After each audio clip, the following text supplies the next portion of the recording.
We need to wait for the stream to get fired up across the internet. Now, if you're not familiar with the program, and you may not know this, but we do multi-stream across a number of different platforms. Did you hear Periscope is about to get gone? It's going away. They are going to be integrating Periscope back into the main Twitter platform. But let's make sure that we're alive and well, and it looks like we are. So let's get started. Hello, everybody. Welcome back to yet another episode of Watching the Watchers Live. My name is Robert Gruler. I am a criminal defense attorney here at the R&R Law Group, excuse me, in the always beautiful, sunny Scottsdale, Arizona, where my team and I, over the course of many years, have helped to represent thousands of good people facing criminal charges navigate the criminal justice system. And throughout our time in practice, we have seen a lot of problems with our justice system. I'm talking about misconduct involving the police. We have prosecutors behaving poorly. We have judges not particularly interested in a thing called justice, and it all starts with the politicians, the people at the top, the ones who write the rules and pass the laws that they expect you and I to follow, but they sometimes have some difficulty doing so themselves. And that's why we're so thrilled about throwing this program together by starting Watching the Watchers, because that's what we want to do. We want to shine the big, beautiful spotlight of accountability and transparency back down upon the very justice system so that we can encourage some meaningful change. That's why we're so grateful that you are here and with us today, because we've got a lot to get into. Today is a very interesting day.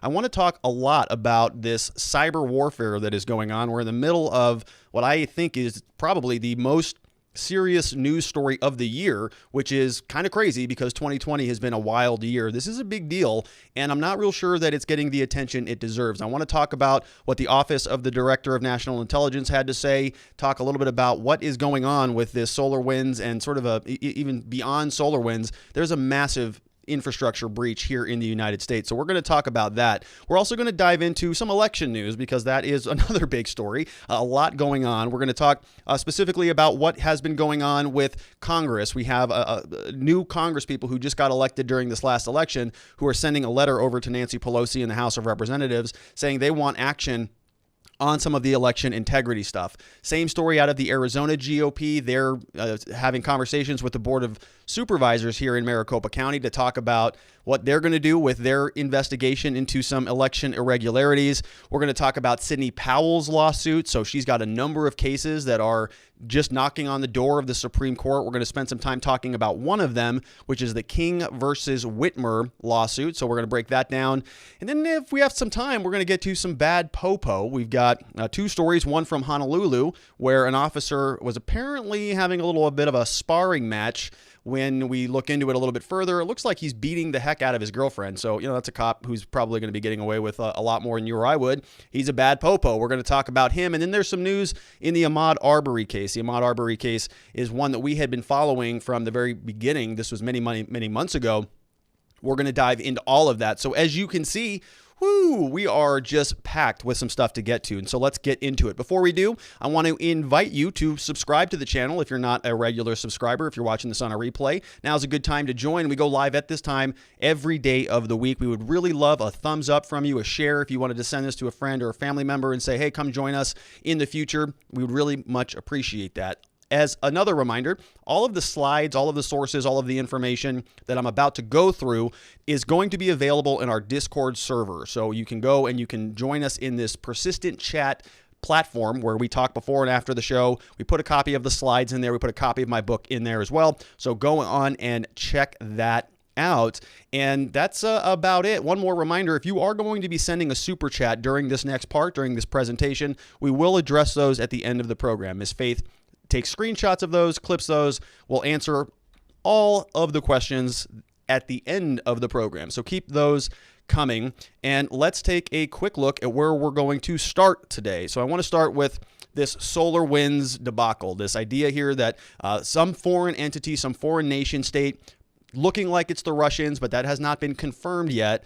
And if you were going to be doing a hack of this magnitude, you would certainly want to make sure that it didn't look like you did it. You'd want to send it over and basically frame somebody else to do it. So, we don't really know. And it's going to be, I think, a lot is still up in the air. I'm not real sure that the intelligence community knows either. Yesterday, we spent a lot of time talking about the basics of what happened here. And so if you missed that show, I would encourage you to go back and at least watch the first part of yesterday's broadcast, because we really broke that down. SolarWinds is this big company that has a lot of infrastructure services that they provide to hundreds of thousands of different providers, different companies around the country. Maybe not hundreds, but tens of thousands. Something like 18,000 different companies were impacted by this security breach. And the way that it works is SolarWinds has this software that you can basically plug all of your infrastructure into. So they have a platform. You can install your antivirus, your CRM, your customer, client relation management software, basically everything you use to run your office or your government entity, your secret agencies or whatever those are. They provide services so that your infrastructure, your IT, is managed appropriately. Well, the problem here is there was a supply chain attack where somebody didn't hack their software, but they built in a backdoor into the very product itself that allowed them access to the entire network. Huge problem. And so I want to start here by detailing this article from the New York Times that was written by a guy named Thomas Bossert, who was the Homeland Security Advisor for President Trump, and he was the Deputy Homeland Security Advisor to George W. Bush. And he wrote an opinion piece in the New York Times yesterday saying this thing is massive, and we all should be paying very close attention to it. And I want to detail just how serious this is as we go on through this segment. So the name of his article is "I Was the Homeland Security Advisor to Trump. We Are Being Hacked." He says, the magnitude of the national security breach is hard to overstate. This was written yesterday. He says the magnitude of the ongoing attack is hard to overstate. The Russians have had access to a considerable number of important and sensitive networks for 6 to 9 months. The Russian SVR, which is the name of an agency over there in Russia, will surely have used it to access to further exploit and gain administrative control over the networks it considered priority targets. For those targets, the hacker will have long ago moved past their entry point, covered their tracks, and gained what experts call, quote, persistent access, meaning the ability to infiltrate and control networks in a way that is hard to detect or remove. While the Russians did not have the time to gain complete control over every network they hacked, they most certainly did gain it over hundreds of them. It will take years to know for certain which networks the Russians control and which ones they just occupy. So Thomas Bossert obviously is putting this on the Russians, which we don't have any evidence to show that they didn't do it. And so, I think that's as good of a guess as anybody has as to who is behind all of this. Yesterday, we detailed exactly how it works and some of the capabilities, but essentially SolarWinds gave access to the entire backbone of a network. Anything and everything, voice over IP calls, storage devices, you can, basically track anything that plugs into your tech stack is basically vulnerable as a result of the breach. I want to read the Office of the Director of National Intelligence. They released a statement in conjunction with the FBI, in conjunction with CISA, and they are raising the red flag pretty profoundly in my estimation. But before we get to their statement, let's learn a little bit more about the ODNI. This is the Office of the Director of National Intelligence, because if you're not plugged into this stuff, as I was not, then you may not sort of know how this all operates. You were familiar with all of the different alphabet agencies that we have throughout American government, the CIA, FBI, NSA, all of them, right? And it's hard to sort of keep them in mind how they work.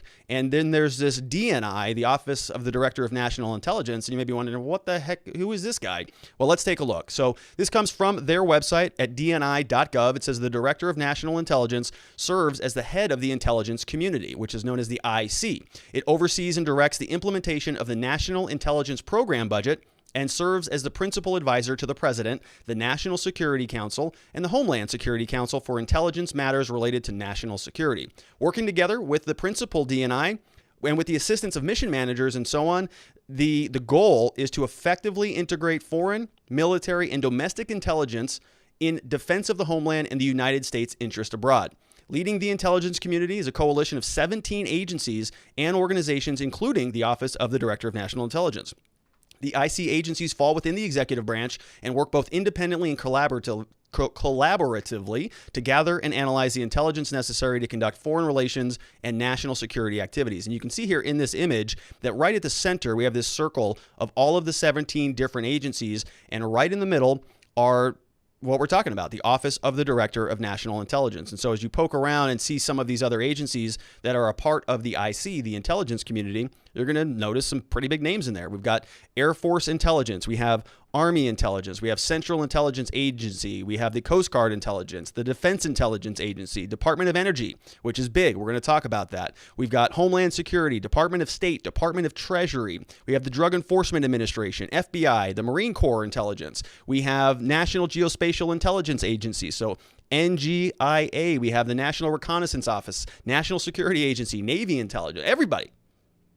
The whole IC is sort of being organized and run by the Office of Director of National Intelligence. They are consolidating them, and so arguably they are the premier office that deals with national intelligence, national security. They are the umbrella agency that covers all of the other sub-agencies, so it's a big deal. The guy who runs that, his name is John Ratcliffe. You may have heard his name been thrown around in the news recently. Let's learn a little bit about him. He was sworn in as the director very, very recently, May 26th this year, 2020. He is the 6th Senate-confirmed DNI in our nation's history. And this comes from the DNI.gov website. So this is his formal bio. So you can take it with a grain of salt if you want. If you want to read what a horrendous person this guy is, just go read his Wikipedia article, his Wikipedia entry. You'll see in there, basically they are categorizing him as a stooge of President Trump, who is somebody who is highly political. So if you want that version of this guy, go read it. I didn't find a lot of facts in there. A lot of it was,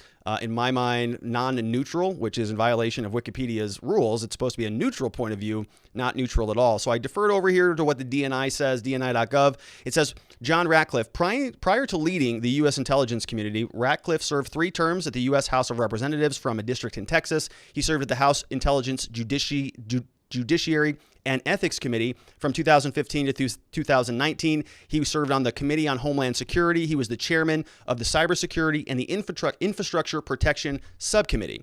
Prior to his service in Congress, he was a federal prosecutor. He was the first assistant U.S. attorney, and as the chief of anti-terrorism and national security for the Eastern District of Texas, he served as the U.S. attorney for Texas. He managed a combined staff of over 100 federal employees. He managed a docket of 34 national security, terrorism-related matters, coordinated the district's Joint Terrorism Task Force, and so on. He was a partner at a private firm for a period of time, went to Notre Dame, earned his law degree from Southern Methodist University. He's got 2 daughters. So that's John Ratcliffe, right? So this guy does have some background. He managed a caseload of 34, looks like national security matters, and so on. So he's got some experience in there. I would sort of judge his ability to be in this position, maybe like a B, maybe like a B minus. You would expect somebody who is in this position to have a lot of background and experience in some of the intelligence community agencies. But then again, that's sort of why Trump appointed him, right? Because he didn't come from the intelligence community. This guy came from outside of the community to lead it. Donald Trump has had a lot of issues with the intelligence community for a long period of time. And from what we have gathered from his tenure thus far, he does not necessarily think too highly of them. So why would he pick somebody who was sort of birthed out of the intelligence community? And he didn't. He picked John Ratcliffe. So now that we know a little bit about the Office of the Director of National Intelligence, let's take a look at what they had to say. This is a joint statement from the FBI, the CISA, so Cybersecurity and Infrastructure Security Agency, and the Office of the Director of National Intelligence. This was released yesterday, late last night, or not late last night, but last night. It says, for immediate release, this is a joint statement by those 3 agencies. Over the course of the past several days, these 3 agencies have become aware of a significant and ongoing cybersecurity campaign. In other words, this is not over, folks. Pursuant to presidential policy directive and so on, we formed a Cyber Unified Coordination Group, which is called the UCG, to coordinate a whole of government response to this significant cyber incident. And when they use this language, that is intentional, right? This is a whole of government, meaning the entire American government needs to respond to this. They're saying it's a significant cyber incident. The UCG is intended to unify individual efforts of these agencies as they focus on their separate responsibilities. This is a developing situation. While we continue to work to understand the full extent of this campaign, we know this compromise has affected networks within the federal government. As the lead for the threat response, the FBI is investigating and gathering intelligence in order to attribute, pursue, and disrupt the responsible actors. So this thing is still ongoing. The FBI is engaging with known and suspected victims and information gained through our efforts will provide indicators to network defenders and intelligence to our government partners to enable further action. As the lead for asset response activities, CISA took immediate action and issued an emergency directive instructing federal civilian agencies to immediately disconnect or power down the affected SolarWinds Orion products from their networks. We talked a lot about that yesterday. CISA remains in regular contact with our government, private sector, and international partners, providing technical assistance upon request and making needed information and resources available to those affected quickly recover from the incident. CISA is engaging with our public and private stakeholders and so on. As the lead for the intelligence support and related activities, ODNI is helping marshal all of the intelligence community's relevant resources to support the effort and share the information across the United States government. If you have anything to report, they give you some contact information and tell you where to go get it. So a couple things you want to point out there. Number one, they're calling this a significant cyber incident. So when the government says something's a big deal, it's probably a pretty big deal. Largely, they like to downplay these types of things.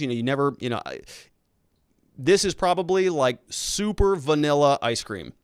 No sprinkles on here. There's no fudge, nothing, right? This is like the bare minimum that they're willing to give us. I think that the real level of alarm here is probably 10 times what they're trying to convey in this statement. This is, hey, look, this is a big problem. We've identified it. We know what's going on. We're working hard. We got this UCG, this Unified Coordination Group. We're bringing all of our activities together. But really, is this that big of a deal? Well, it actually is. This is a huge, huge deal. This article came out on Politico today. This is one of their exclusives. And they're saying that the Nuclear Weapons Agency was breached amid massive cyber onslaught. So hackers accessed systems at the National Nuclear Security Administration, which maintains the U.S. nuclear weapons stockpile. This is a picture of the Department of Energy. This was written today on 12/17 this afternoon by Natasha Bertrand and Eric Wolf over at Politico. And they say the Energy Department and the National Nuclear Security Administration have evidence that hackers accessed their network as part of an extensive espionage operation that has affected at least half a dozen federal agencies. The article goes on. It says the Energy Department of National Nuclear Security Administration, which maintains the nuclear weapon stockpile, they have evidence that their operations were accessed. On Thursday, the Department of Energy and the NNSA officials began coordinating notifications about the breach to their congressional oversight bodies after being briefed by Rocky Campione, the chief information officer at the Department of Energy. They found suspicious activity in networks belonging to the Federal Energy Regulatory Commission, Sandia, and Los Alamos National Laboratories in New Mexico and Washington, the Office of Secure Transportation at the NNSA, and so on over at the Department of Energy. The hackers have been able to do more damage at the FERC than the other agencies, and officials have evidence of highly malicious activity, the officials said, but they did not elaborate.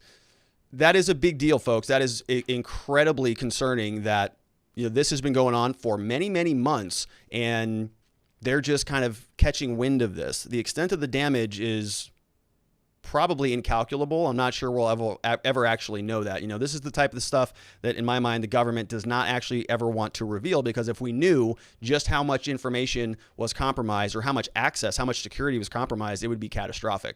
And the way that I think about this, one of the big points here was this idea that they were doing this for months. This wasn't just a one in and out breach. They have literally been sitting on this data, accessing these networks for months.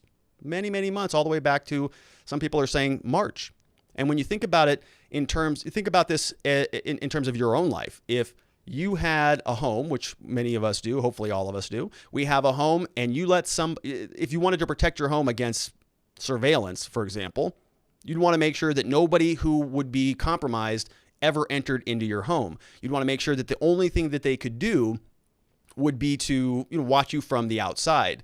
This is a little bit different. This would be like letting that person in. If you let them in for an hour and they were able to go around your house and plant a bug behind your TV or put something under a lamp or, install something, okay, how much damage can they do in an hour? Probably a lot, right? Probably pretty significant if they knew what they were doing. How much damage could they do to your house if they had access to it while you were not there or even cognizant of the security breach for months, for 6 months? I mean, they could install anything into the baseboards, into the studs in the wall. I mean, they could literally, build an entire fake lamp somewhere and you would never know. They'd have total access to it. Now let's take it one step further. This wasn't even that. This was a supply chain hack, meaning the people who installed your refrigerator that you bought from Home Depot, that was compromised. That refrigerator is now, the whole thing's compromised. And what do you do about that? I mean, if you're in this situation and you're talking about your house, what's your option? Burn it down. It's troubling. And so now when they're talking about this persistent access, they're saying when they were in there, they used their access to go in and really put stakes in the ground to make sure that they could not be found, they could not be removed. So many of these agencies are literally scrapping their all of their equipment. I just read an article that the FBI is basically just dumping the machines because they don't know. They don't know how embedded this type of infestation really is. And it is troubling. And a lot of people are concerned. Donald Trump has not said anything about this. Joe Biden just released a statement today saying we're going to make this a high priority in our next administration. And you can tell just from this own statement, the government officials, they're not elaborating. They don't even know what's going on. They're trying to piece this all together. I think they're probably all scrambling. This is, code red for the intelligence community. And we're going to be following this along and seeing what's going to be happening. Now, it's very interesting that a lot of this is coincidental with another report, which was due tomorrow on the 18th, which is not going to be revealed. There was a report that was due that Donald Trump issued an executive order for in 2018, where he was saying that 45 days after a national election, we are asking that the Office of the Director of National Intelligence get reports from all of the different agencies who are responsible for monitoring sort of electoral interference from foreign entities. So I think it was the Department of Justice, Department of Treasury, CISA, and some others were a part of that executive order. And it said that they got to get a report. They got to do an audit on what they saw from foreign interference. And that report was due by December 18th. It was 45 days after the election. And so many of us have been sort of following along and saying, okay, what's this report have to say? Because we're curious. The election doesn't look like it was done entirely credibly. So what is this information going to say? Well, we just learned from Katherine Herridge over at CBS News, and then this was confirmed by the Office of the Director of National Intelligence, that report is not coming out tomorrow. Probably not coming out until January, which is very, very interesting. So let's take a look at what Miss Herridge had to say, or Herridge, Katherine Herridge, I think is her name, Katherine Herridge. This is Katherine Herridge yesterday. What did Ratcliffe say about election fraud and interference? Well, DNI Ratcliffe leads the 17 intelligence agencies, and he has access to the most highly classified information that is held by the U.S. government. And he told CBS News that there was foreign election interference. All right, so she says that there was. I don't know why that didn't play fully. Let's see if we can play that again. Well, I don't know what happened there. So anyway, she goes on to say, no, the report's not coming out until January. The Office of the Director of National Intelligence here on Twitter, Amanda Scotch, said she is the Director of Strategic Communications for the DNI. She says this afternoon, the DNI was notified by career intelligence officials that the intelligence community will not meet the December 18th deadline, that's tomorrow, set by executive order and by Congress to submit the IC's, so that's the intelligence community's classified assessment on foreign threats to the 2020 U.S. elections. The IC has received relevant reporting since the election, and a number of agencies have not finished coordinating on the product. The DNI is committed to providing this report to our customers expeditiously. Customers is a very interesting word, like you're shopping at Walmart or something, but I would have preferred them to say the American people, but whatever. And so that is the Office of the DNI. They're saying there's no report coming out tomorrow. It's coming out later. And if you kind of troll around on Twitter and you see what some of the water cooler talk looks like, you're going to see that many people are saying that there's a disagreement about what to include in the report. There's some tweets and things saying that some people want to include allegations that China was involved. Some people don't. Some people want to talk about Russians. Some people don't. So it sounds like they're trying to coordinate this thing.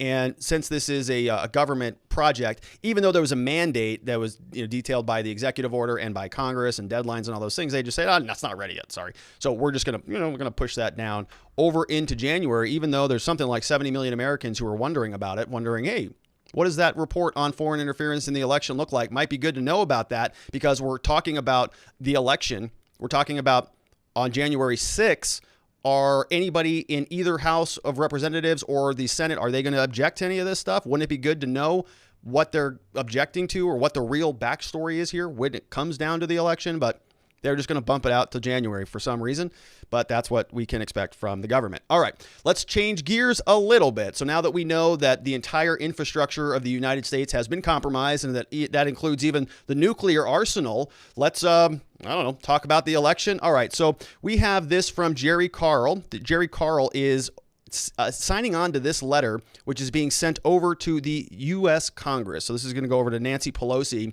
He says, tonight, I joined 25 of my GOP colleagues in sending a letter to Speaker Pelosi demanding an investigation into voting irregularities in 2020. We should have a free and fair election and so on. It says, Dear Madam Speaker, as the members-elect, we ask that you promptly act to support the integrity of our electoral process. They talk a lot about the litigation that has been going on, and they're clear that our elections have devolved into chaos is what these two Congresspeople have to say. So it's important to note that this is Kat Cammack out of Florida. She is a member of Congress-elect, so she is not a sitting congressperson at this time.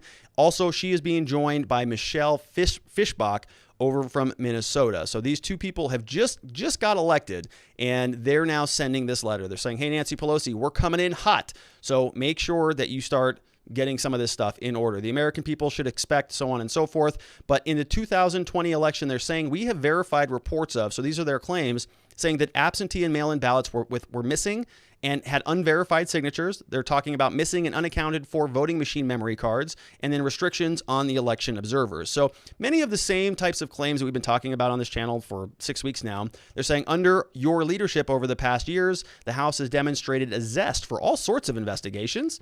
Maybe they're talking about the Mueller investigation and the impeachment proceedings. And they say, we believe you have a strong capacity to initiate a thorough investigation into these voting irregularities, and this is important to America, and so on and so forth. So, a pretty standard letter, and it's joined by a lot of other congresspeople. As we can see here, something like, 2, 4, 6, 8, 10, 12, 20, 25 people. 24 people, a lot. We've got, and most of them are members of the Congress-elect. So these are all the people who just won office. We've got Burgess Owens from Utah. We've got Lauren Boebert from Colorado. We've got a couple people from Texas. Florida's in there. Oregon, Alabama, New York, Illinois, Iowa, Alabama, another Michigan. We got Texas. So a lot of people, and they're all coming into the House, and they all signed off on this document, sending it over to Nancy Pelosi saying, look into the election. Is she going to do it? Probably not. So we'll see where that goes. Out of Arizona, we also have some further information about this subpoena process. We talked a little bit about this yesterday and this week, but what happened here is that our president of the Senate in Arizona submitted sent it over to the Judiciary Committee for the Senate, and they issued subpoenas that went over to the Maricopa County Board of Supervisors. And what are they asking for? They want more information about the election. They want access to some of the ballot images, and they want to basically, do these really detailed audits of the same variety that we've already been covering. There's not a lot of new information here about what they want. They want access to just double check everything to make sure it was all run appropriately. They sent the subpoenas over to the Maricopa County Board of Supervisors yesterday. I'm going to show you the document, and they had a long debate, a 4.5-hour debate yesterday, and then they're going to continue the debate into today, and it looks like into tomorrow. So they're going to be continuing to talk about this stuff. Here is an update over from Arizona's politics.blogspot.com. They do a great job if you're interested in Arizona political news. It says, update, the Maricopa County Board of Supervisors will resume considering response to the GOP election subpoenas Friday morning. So they're going to start back tomorrow at 10 a.m. The Maricopa County Board of Supervisors will reconvene after a 4.5-hour executive session on Wednesday failed to result in any agreed upon action. The special meeting will begin at 10 a.m. The Republican-controlled board will again move quickly into executive session, and any actions would be voted upon in a public session, which will then be live streamed on their website. So I'll be interested to see what happens there. Should be noted that one of the two factors which could be complicating the supervisor's decision-making process are the two legal cases brought by the Arizona GOP chairwoman, Kelly Ward. She has appealed both of those cases. And we spent a lot of time talking about Kelly Ward and some of those claims. You may remember she had a little bit of a win. She got a judge to grant her a sort of a more in-depth audit. They did an audit of 100 ballots here in Arizona, and they found that there were some problems that resulted in a 3% swing in favor of Donald Trump. So the judge, upon seeing that, authorized a bigger audit, and that second audit didn't really result in much that was going to change the course of the election. So that lawsuit was ultimately dismissed by the Arizona Supreme Court. She's appealing that, of course. Let's take a look at the subpoenas that went out. So we can see here in the next slide that this is a subpoena issued by the Senate Judiciary Committee, stamped off on by the clerk of the Board of Supervisors over in Maricopa County, December 15th. It says you are commanded to produce and permit inspection, copying, testing, or sampling of the items identified in Exhibit 1 on or before 5 p.m. And Exhibit 1 is this, the scanned ballot audit. So this is kind of interesting because we can see specifically what they're looking for, what they think might open up the door to identify some fraud in the election. It says the following electronically stored information shall be electronically produced from November 2020 election as follows. They're talking about resolutions of the original metadata. They want the original native electronic ballot image that was cast for all mail-in and absentee ballots, which were counted in 2020. So they want at least a resolution of 300 DPI in multiple formats in TIFFs, PDF, and JPEGs. They want from the Dominion Electronic Election Management System, they want data from there. They want the cast vote record from Dominion. They want the ballot images. They want the vote by mail report. So a number of different reports, provisional ballot report, conditional voter registration report, and so on. A lot of different things, different logs, ballot scanning, tabulation logs, ranked choice voting, Board of Supervisors, final detailed report. They want it all delivered over to them. They're saying that the native electronic ballot images cast for all mail-in and absentee ballots shall be produced as a native original separate electronic ballots and shall not combine the ballots into a single file or change the metadata of the original electronic ballot. So they're asking that they be produced and sent on over to them because they're seeing some issues. A lot of this came down to the adjudication process, where what would happen would be a ballot would go in, there'd be a problem with the ballot, it'd be an overvote. So they would vote for Donald Trump, then they would write in a candidate, or they'd make a mark on there that looked like it was a write-in, or they'd vote for Donald Trump and then physically put in a write-in. And then what would happen would they say, okay, the machine would say, that's an overvote. You can't do that. You don't get 2 votes for the president. So they would pull the ballot off and go through an adjudication process that was also being done on a Dominion machine. And a lot of the allegations here were that when that adjudication process was happening, there was sort of this just automatic, it would just print out a ballot for Joe Biden. So that's where these claims were coming from. And then there was a video kind of showing some of this that was posted on Twitter. This came from Anthony Kern over in AZ. It says, watch this demonstration of Dominion's adjudication process. Dominion voting machines in a number of Arizona counties had an extremely high error rate, flagging ballots for adjudication. Adjudicators then have the capability to switch ballots with virtually no oversight. So this is from at Anthony Kern AZ over on Twitter. Wait just a minute. I want to go and I think I want to vote for Jason Shaw. They didn't vote that ballot a while ago. There wasn't nothing there. I think we need to vote for him. And I'm going to complete it. Confirm ballot, save, move to next ballot. Okay. So it pulls up the next ballot that needs to be adjudicated. So you made a vote for someone where someone did not vote? I did, didn't I? And you're the election supervisor? I'm the election supervisor. I am the person that sits and does the adjudication. Yes, sir. Go back to the Trump and Biden race and decide, since both are marked, you just count one of them and not count the other one? Can you decide? Let's see. Yep, sure can. I think I want to vote for Biden. Let's let Biden win this one. So what you put supersedes whatever. Uh-huh. So you... But I decided this Al, he don't deserve no votes. Let's not let nobody vote for that. And complete. Okay. Well, here's another one. I don't think any votes need to vote on this ballot. I think this really needs to be just a blank ballot. Complete. All right. So, it's a video. It could be any piece of software. I don't know who Anthony Kern is or how he got that video, if that's legitimate or not. It's one of these things that Doesn't look good. You know, if that is the case, if that is how elections are being run, you can see how that could be a pretty big failure point. If somebody can just go in there and just kind of do whatever they want with the ballots, and you don't have observers in there and you don't have access to certain things, you know, that's a huge problem. We're going to see where that goes. Let's switch gears a little bit, talks about some more election litigation that's going on. Of course, we're talking about Sidney Powell's case. She's got a number of different pending lawsuits going on around the country. I think Arizona has appeals. We've got Michigan. We've got Georgia, a number of different cases, a lot going on. Many of her lawsuits have the same sort of underlying theme. The analogy we've used when we're talking about Miss Powell's lawsuits has always been the turkey sandwich, right? Every single one of her lawsuits is like a turkey sandwich. Some of them have lettuce, tomato, and some bacon on there. The other ones have, you know, avocado and, you know, other cucumber, whatever you want. Make the sandwich however you want, but they're all turkey sandwiches. And what we're seeing here is another one of these, which is, you know, largely a lot of the same material, but I do want to break it down because this one is knocking on the door of the Supreme Court. They filed a petition for a writ of certiorari, and the response is due by January 14th. All right, so let's take a look. This is from the Supreme Court docket. We have Timothy King as petitioners versus Gretchen Whitmer. We spent a lot of time talking about Miss Whitmer on this channel from governor. She's the governor of Michigan. So this was docketed 2 days ago on the 15th. It came up from the United States Court of Appeals for the Sixth Circuit. And we see here, we got a supplemental brief that was filed by Timothy King, who again is the petitioner. And we have the petition for the writ of certiorari, which was filed. And they have indicated here that the Supreme Court is, you know, it's on the docket now, and they're waiting for a response. The response to the petition is due by January 14th.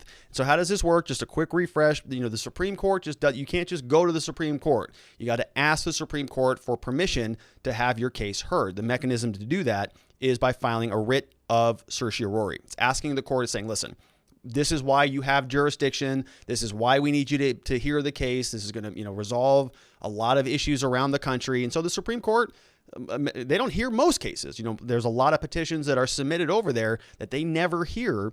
And here, what they're doing is they're not denying it outright. They're saying, we're going to give you until January 14th to file a response. So Governor Whitmer, her attorneys for the state of Michigan, whoever, you know, whatever law firm she's got representing them, they have until the 14th to file a response. So that doesn't mean that it's in the Supreme Court yet. It's mean the Supreme Court is allowing a conversation about whether they're ultimately going to hear the case. So we're going to see where that goes. January 14th, that's kind of a little bit late, isn't it? Because by that time, we're going to be 6 days away from Inauguration Day. 14th is not a real consequential date, but January 6th is a consequential date. That's when the electoral votes are being cast or being counted in the United States House of Representatives. So, you know, good news there that the Supreme Court's at least considering granting certiorari, but kind of bad news because if they do, it may be too little, too late. We'll see. Now, my understanding is they're filing motions for emergency petitions or emergency petitions so that the Supreme Court will accelerate this process so that they can be heard sooner than the 14th. They've done it in other cases. You know, we've had a lot of cases knocking on the door of the Supreme Court. The big one that we spent a lot of time talking about here was Texas. That was denied pretty much outright, right? We had a response. We had the petition, we had the response, and then they got rid of that one quickly. So, you know, we'll see.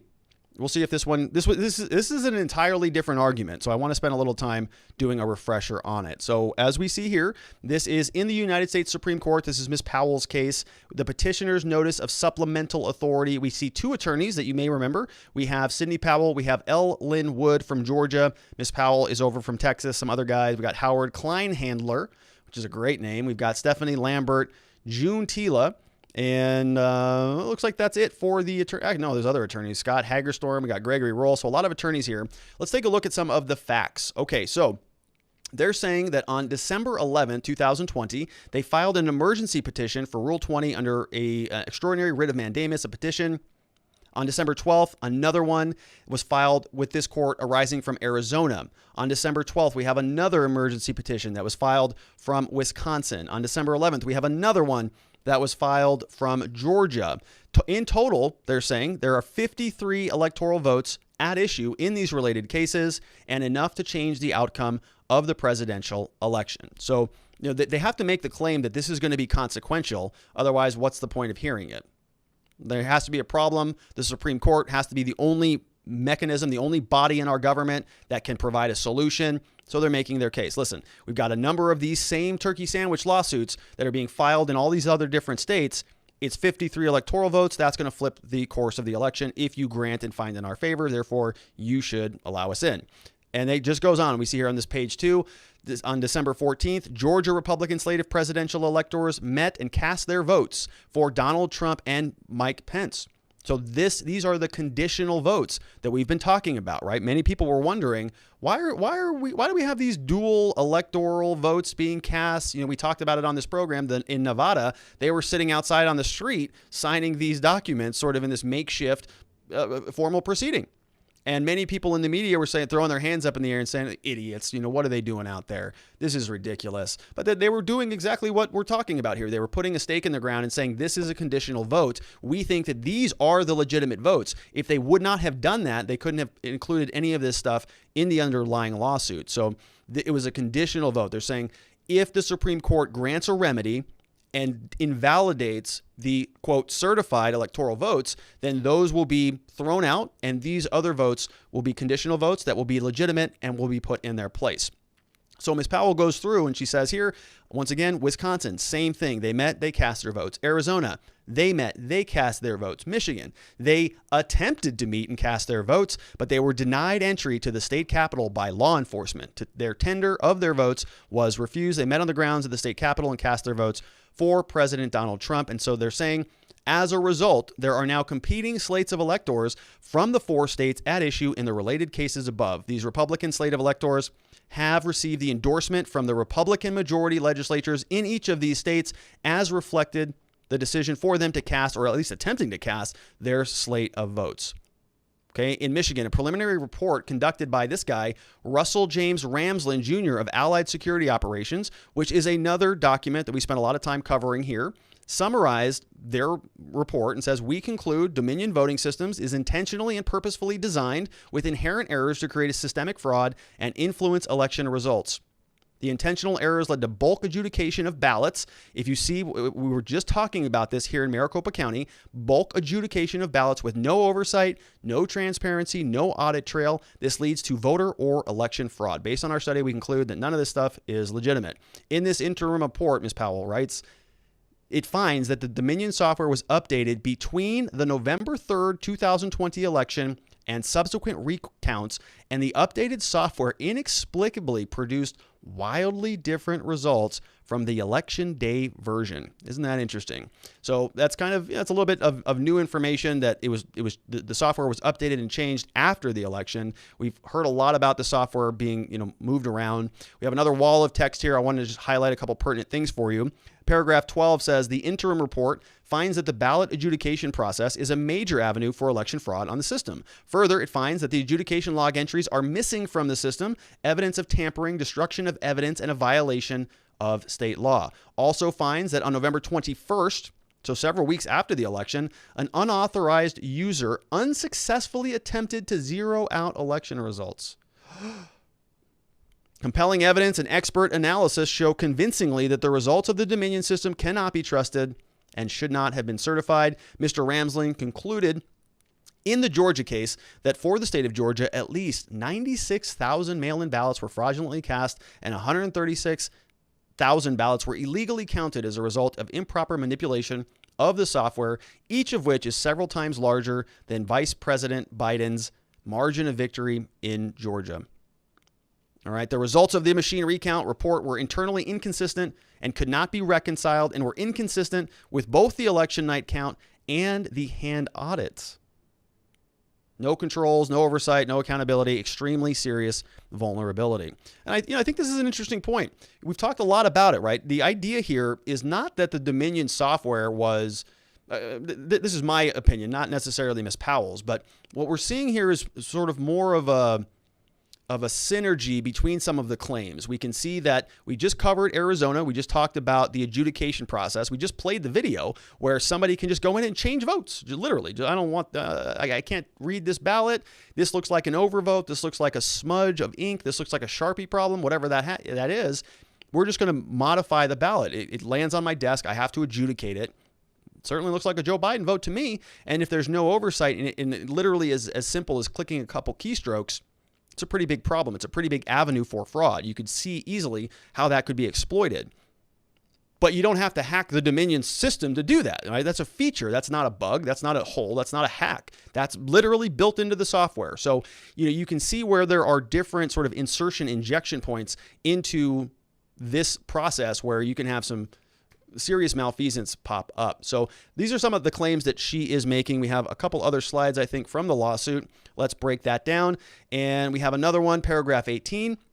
Says the Wisconsin Supreme Court held that the policy that was announced by Dane County and the governor that everyone in Wisconsin was considered indefinitely confined and therefore not required to show an ID was unlawful under the Wisconsin Election Code. Paragraph 19, petitioners presented expert testimony that 213,000 Wisconsin voters claimed indefinitely confined status, but that 45.23% of this number, or 96,000, were not actually indefinitely confined. So sort of a separate set of claims. Previously, we were seeing how Dominion had a lot of problems. Now we're seeing how some of the electoral rules, some of the laws were changed and modified in the run-up to the election. And the Supreme Court out of Wisconsin came back down and said, no, you weren't indefinitely confined. That was a misinterpretation of the law, which is obvious, right? If we read through the law, the statute, when we were discussing this lawsuit that was bubbling up in Wisconsin. And the idea here was that they said you did not even have to register to vote, or you had to register, but you did not even have to include your identification. You could go on a website, skip box 7 that said upload your information, a photo of your identification card. Don't even need to do that. Just register. We're going to use this indefinite confinement portion of the law to exempt you from that. Supreme Court came out and said, no, you can't do that. But the remedy here is almost impossible for the Trump team. They can't really remedy this problem because the Supreme Court said that you have to go and check every individual voter to decide whether they were truly indefinitely confined or not. So in other words, you'd have to call all the voters up and say, hey, were you indefinitely confined? And they'll say, I don't know, yes, no, whatever. And if they say yes, that vote counts because that's what the Supreme Court said. They're not going to invalidate that big bucket. There's 213 people who voted under indefinitely confined status. They've identified 96,000. The court's not just going to throw out 96,000 votes. Trump's team can go and break down those 96 and maybe 96,000 and maybe make an argument for them. That's a tall order. Not sure that they're going to be successful in doing that. Some more from Ms. Powell's lawsuit, just a couple more cards here. We have another finding here, finding that the respondent's actions, so this would be the government, the government's actions in certifying the results of a fraudulent election is unconstitutional, as is casting the state of Georgia's electoral votes based on the outcome of an unconstitutional election certification. So this is where they're making the unconstitutional argument. They're saying, yeah, I mean, the elections were certified, but it was an unconstitutional certification. Therefore, you shouldn't consider that to be valid. We move on up to the next a paragraph here. It says the equitable doctrine of laches can have no application to the issues presented, and that nor can any mootness defense be entertained when the tally of electors under USC 15 does not take place until January 6. A respondent cannot moot a claim for prospective injunctive relief by performing the very act against which the injunction was sought. All right, so they're trying to sort of preemptively address the claim or the basis for the other lawsuits being dismissed. We saw in Pennsylvania, laches. We've seen a lot of mootness arguments. It's this standing argument, this idea that, well, it's too late. You can't do anything about this. The electoral votes in your state were already cast. They were already cast in Georgia, Michigan, Arizona, and so on. So sorry. And she's saying, no, that's okay. I understand that argument, but can't do that because those were illegal certifications. The basis, the foundation for the election was fraudulent. Therefore, the electoral vote shouldn't count. We got one more little final slide from Ms. Powell's lawsuit. They're saying, if the results of the Dominion system cannot be trusted, neither can the appointment of the Biden electors in Georgia, Arizona, Michigan, or Wisconsin, or any jurisdiction using the Dominion systems. The statistical impossibility of the results in these 4 states, according to expert analyses proffered by the petitioners in related cases, is highly probative of fraud or irregularity and provides compelling justification for further investigation and for the equitable and extraordinary relief sought in these petitions. Allowing a fraudulent result she concludes, to be enforced would threaten the legitimacy of the two branches of the federal government, not just one. The court is called on its duty by the ghosts entombed on the other side of the Potomac River, Fiat Justitia Ruet Calum. Don't even know what that means, but that's a hell of a way to end a legal brief. So that is sitting in front of the Supreme Court right now. There is going to be a response that is due by January 14th. If the response comes sooner and this is still bubbling over at the Supreme Court, we'll talk about it, but we don't have a response yet. So I don't have a alternative set of arguments to make here.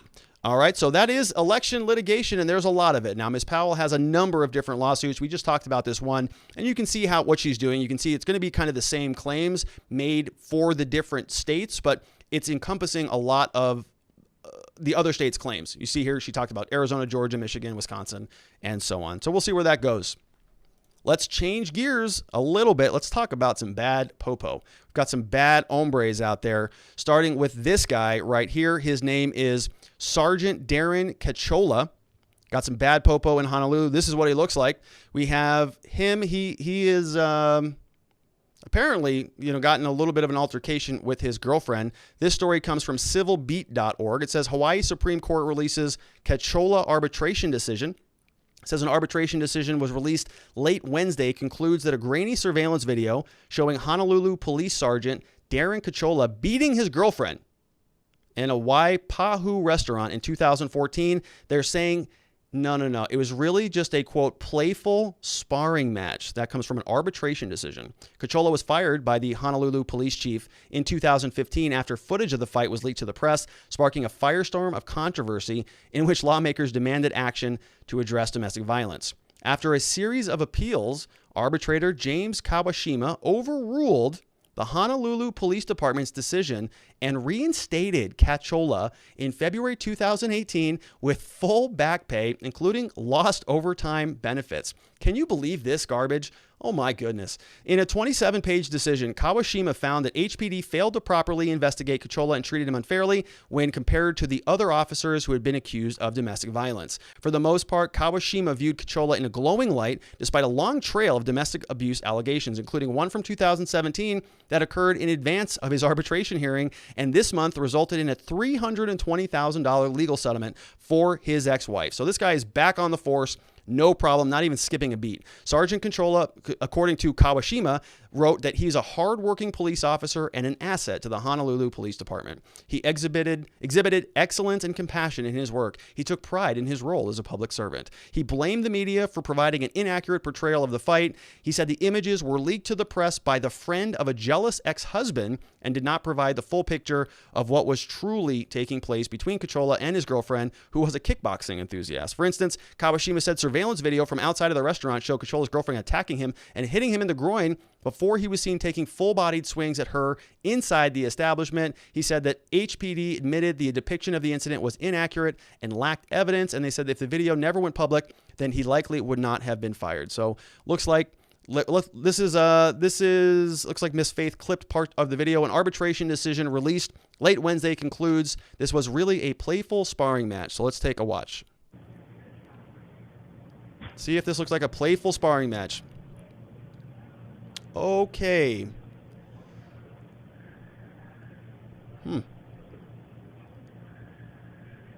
All right. So, yeah, I mean, he's literally just throwing her across the room. She's backed into a corner. Two other people rush to her side. They pull him off of her. He's swinging away. It's a playful sparring match. Let's watch it one more time. Swing. Throwing her into a corner. The guy's got to be, 2 or 3 times her size. Punch. Somebody comes, pulls him off of her.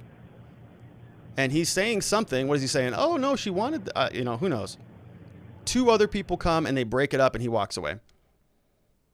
So, was that a playful sparring match? Cachola was originally investigated for domestic abuse, drunken driving, refusing to leave a liquor establishment, but they didn't have evidence to back up the charges, in part because his girlfriend said she was uninjured and she and Cachola were just playing around, the arbitrator found. The department wanted to fire him for being drunk, refusing to leave the restaurant when he was asked. Later in the evening, he was also being disciplined for bringing shame, embarrassment, unnecessary attention to HPD. Kealoha, who retired from HPD after being named the target of a criminal investigation, played a prominent role in the arbitrator's decision to reinstate Kealoha because it was Kealoha's ultimate decision to fire him. So this whole thing is just a dumpster fire. Oh my goodness. He was the subject of a federal corruption investigation at the time. So the person who was involved in the investigation was also the subject of a federal corruption investigation. Questions were being raised about his stolen mailbox and whether he and his wife had framed a family member for theft. The union wanted him to testify during an arbitration hearing. They eventually changed their minds. As it turned out, Chief Kealoha was enjoying his forced retirement at the beach, surfing and traveling to the mainland. Eventually showed up for the hearing, but he never ended up testifying. Oh my goodness, what a mess. So this guy beats the heck out of his girlfriend, gets fired in 2015, gets rehired in 2018, gets 3 years of back pay, plus all the overtime, plus everything else. Everything is just swept under the rug. We got a police chief involved. We've got an arbitrator involved. We have a lot of problems here, and it all just goes by the wayside. Not even a big deal. And how long did this take? What year is it? It's 2020. How long has this investigation been going on? Since what, 2015, 14? Let's take a quick look. It's happened in 2014. We're just getting a conclusion in 2020. It's been 6 years, folks. This is the type of crap that I'm talking about. You're going to see this everywhere you look. You're going to see this with Breonna Taylor. You're going to see this with Ahmaud Arbery. You're going to see it with Rayshard Brooks and George Floyd. All of these guys. These cops are going to just sit on this for years. Cases are going to be continuance, appeal. 6 years go by. They think that everybody's forgotten about it. All's good. Probably had a whole slew of other problems taking place in their police department. So, okay, now let's bring back our protected brethren, our circle of, bring him back into the fold. We have to take care of our own. This guy, even though he's a alleged just a terrible cop. He's got all sorts of investigations, all sorts of problems, multiple domestic violence charges, and so on. They don't care. They bring him right back in, because he's part of the blue code, part of the blue shield. He's protected by the other police officers there. This is the problem with the justice system. This is what we see on a regular basis. Cops covering up for other cops. It is infuriating. Let's watch this one more time. Boom. Right. That's a full right hook right there. Dropping documents, swinging probably, 10 punches, hitting her 11, 12. All right. Yeah. Just awful. And apparently that person is okay to be an officer. They hired him back. No problem. We see here Louis Kealoha. He was seen here in 2016. He was sentenced to federal prison. So there's some pretty big problems over there in Hawaii. If you live over there in Hawaii, probably a real good idea to not get in trouble, because I do not think you're going to get a fair shake at justice with that police department, not even remotely close. We have part of, what is this? City of Honolulu. We got a state of Hawaii organization of police officers versus the city of Honolulu. Let's take a look at this document. This looks like it's the arbitration award. It says, pursuant to the order lifting the stay pending the appeal, the division staff promptly upload this case, and attached here too, we have a redacted arbitration decision and award. Regarding the closing report, the Supreme Court ordered certain redactions and also ordered a further review by this court to ensure the redaction of certain information is complete. This court will make its best efforts to conduct its review and release the redacted closing report within 1 week. So they get very, very, a lot of redactions, a lot of protection. Our clients don't get that benefit. People we represent who are good people, who don't have history of this stuff, they often don't get those benefits. This guy's a cop. He's got a long history of it. He's got no remorse for it. They're going to pay him a number of years after he was already fired. They're going to bring him right back onto the police force. Good upstanding cop. Okay. All right. Let's change gears once again. We're going to go over to Ahmaud Arbery. Let's reframe this one if you forgot about this case. We spent a lot of time dissecting what happened with Ahmaud Arbery's case. This happened many, many months ago. This was involving the situation with a former police officer by the name of George McMichael, or Gregory McMichael, and his son, who I believe is Travis McMichael. And they were responsible for chasing down a black kid who was running down the street, and they hit these two guys, the McMichaels and another individual by the name of Roddy. They were kind of chasing him down. They sort of ensnared him. They blocked his path with a vehicle, the whole thing. We had a map. We recreated the whole scene on this channel. But a quick refresher, he was running down the street. They chased him down. He sort of did a double back, was going the other direction. Cops, the former ex-cop, which is Gregory McMichael, was in the back of a pickup truck. Travis McMichael was out of the vehicle with a shotgun. And as Ahmaud Arbery was running down the street, he sort of went towards Travis McMichael, and presumably because Travis McMichael was holding a gun at him. And it looked like he tried to sort of pull the gun away from him. He ended up being shot and killed, I think 2 or 3 times by a shotgun.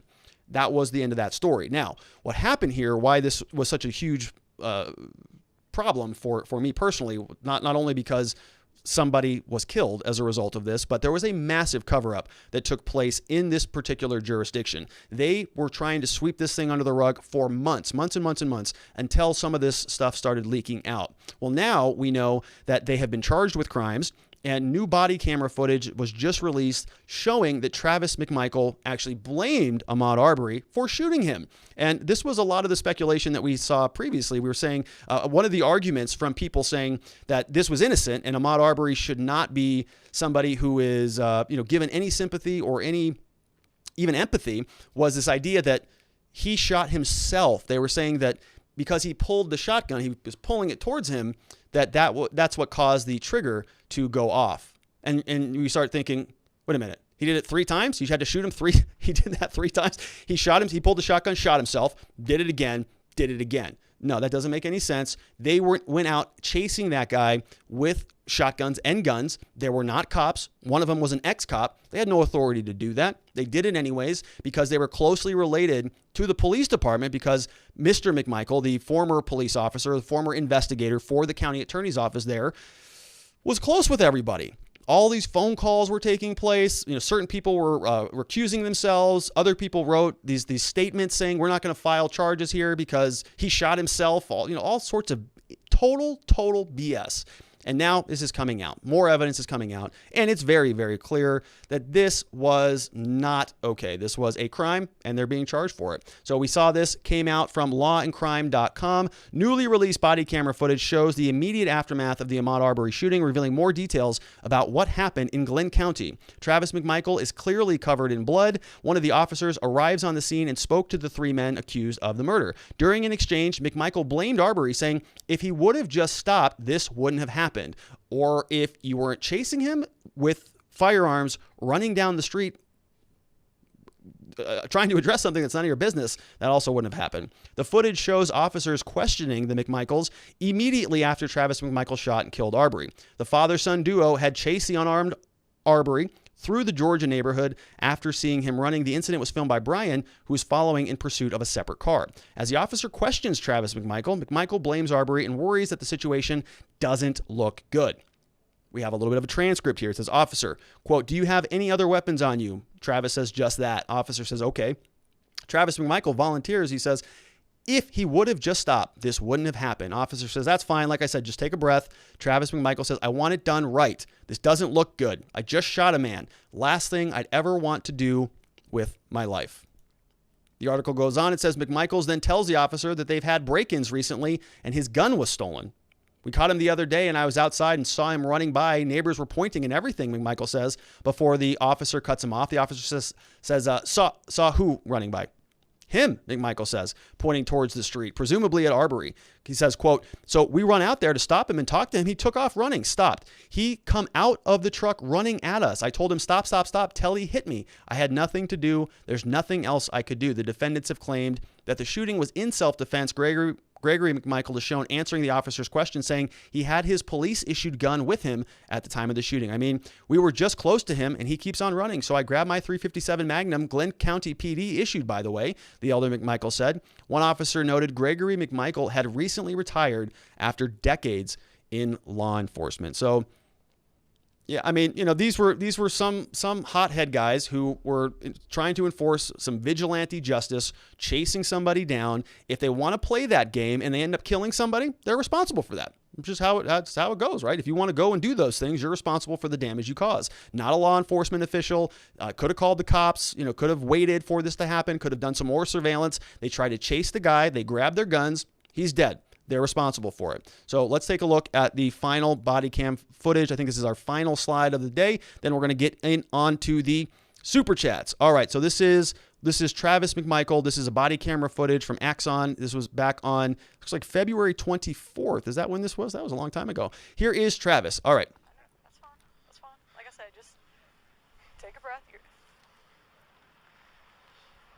You got your ID and all that? No, don't get blood all over yourself. I get that your pants are. You need to move around. Do what you need to do, man. I can only imagine.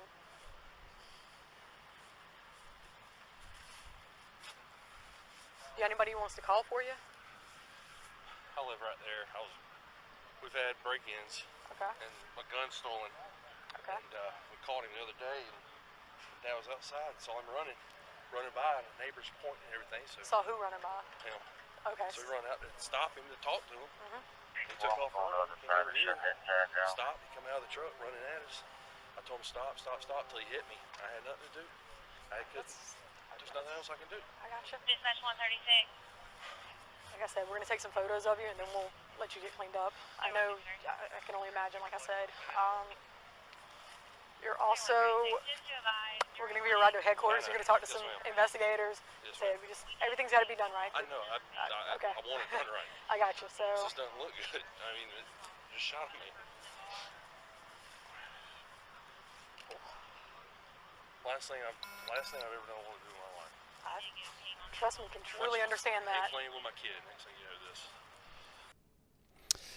Yeah, difficult thing to watch. Obviously, he's in a lot of distress. He just shot and killed somebody, right? And he probably didn't want to do that. He probably didn't intend to go kill somebody that day. So I have some empathy for the man. I understand what he's going through. I mean, I never shot and killed anybody, but I understand the situation. This is a very, very high, intense situation. He probably just wanted to stop the guy and figure out who was breaking into property and who was stealing guns and who was doing all of those things. But that's not his job. He's not allowed to go and enforce the law in that mechanism because somebody is running away from you. You don't get to go and engage somebody who's running away. If they're breaking into your home, fine. If you have to defend yourself and your life, fine, but not property. A human life is more valuable than property. And so if he got away, it's fine, right? He gets away. Okay, get him next time. If the allegation is even true, I haven't seen any evidence that said that Ahmaud Arbery was responsible for the theft or was responsible for doing anything. A lot of allegations saying he was poking around in houses and things, and maybe he was involved in some of this stuff, but that doesn't give you the right to go be judge, jury, and executioner. So I get that this guy is his life's over. His life's ruined. It's not okay what he did. It's not okay that another man is dead as a result of his actions. So he's got to pay the price for it. I think had this been anybody else, the enforcement of justice would have been swift. Here, it was not because his dad was a former cop, and they almost got away with this stuff until a lot of this was leaked to the media, and only because people were outraged by this did anything happen. So once again, that blue code of silence, that blue shield, police doing bad things and being protected and covered up by their own compatriots, by their own comrades in the justice in the justice wing of the state. So here, this was the Georgia. Whatever the prosecutor's office was, there was a lot of, this case was handed off to like 3 different prosecutors. One prosecutor wrote a 5-page synopsis, I think it was 5 pages, that was detailing why he didn't think that this was sufficient to charge somebody with a crime. Totally wrong, totally biased. The whole thing was a whitewash, very disappointing. And now we see, he knows, he realized what happened. It does look bad because it was bad. You're not allowed to go chase somebody down a street. And then when they come after you were chasing them for several minutes with a gun, when they come at you, you shoot them and then claim self-defense. Does not work this way. Nobody else would get the benefit of the doubt on this. These guys come from a cop family in a small town that is very tightly interconnected with justice and law enforcement. I think their case has been transferred out, or I'm not sure exactly where it's at, but this is going to be a long haul for these two guys. Going to be a long haul for Ahmaud Arbery and his family. Very, very, very troubling. We're going to see where that goes. All right, let's change gears. Let's go on over into the Super Chat. So our first one comes from, who else would it come from? It's from Wolfgang. Wolfgang Deo says, CNN has the hallmarks of a Russian disinformation campaign. You know, a lot of this news that we're seeing about this hack has been very interesting. If you go on to CNN, they're all blaming Donald Trump. They're saying, well, he fired Christopher Krebs. He fired, CISA. This all happened on his watch. So it's all his fault. I think there's a lot of truth to that. And there's a lot of, I would say, misdirected blame for that as well. So, this is, I think, bigger than Donald Trump. This is a national security hack so profound that I don't like this partisan conversation about it, quite frankly. I think this is a blow to all Americans, Democrats, Republicans. Our team just got sucker punched in both eyes, and it may turn into a brain hemorrhage that kills you, right? This is not the time to be saying this is Trump's fault, this is the Democrats' fault. I think at least the time for that is down the road. Right now, I don't even know that we know what the hell happened here. And I don't know that the intelligence community has much indication either way also. So the recriminations can come after we're past the battle. But for the time being, I think that this is something that everybody from both parties, regardless of political ideology, should come together. We got to secure the country and make sure, they don't do something like, steal our nuclear weapons. That would be a pretty big problem for both Democrats and Republicans. We have the Gaming Nomad said, your last video made me think there's really no path for Trump to win re-election. Just curious if that's what you are thinking. So the Gaming Nomad is a great question. And, yesterday's video was I think a little bit troubled by the paths into a Trump victory. I have not been a Biden fan on this channel. I have called him the godfather of our criminal justice system because of his 1994 crime bill, along with the other 3 bills that he passed during the 80s and 90s. He was somebody who is, I think, responsible for the mass incarceration of a lot of people in this country, many of them poor and minority and disadvantaged as a result of his actions. So I've not been a Joe Biden fan. I am not ever, in favor of bigger government, higher taxes, more, I would say a gobbling up of some of our rights and freedoms. I know people think that that's cliche, but I believe that, and I think I can make good arguments for that. And so I am not a Joe Biden fan. I still have a very difficult time seeing a path for Donald Trump under the current circumstances, under the current situation. Right now, the facts on the ground are not looking good for Donald Trump. I mean, mathematically, it's a difficult thing to see happen. What we were waiting for, what we were trying to identify with this Kraken, with all of these different lawsuits and theories, are something more significant, something that would show and convince even Democrats, even independents, that this thing was not a clean election.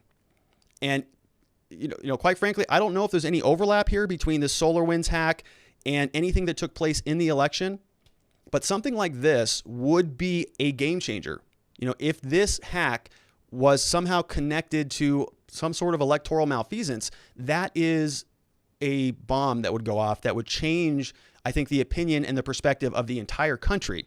And in that mechanism, if that were to happen, then you can see a very clear path for Donald Trump. And it would be very simple. The state legislatures would suddenly take back some of the power that they have delegated over to the executive branch.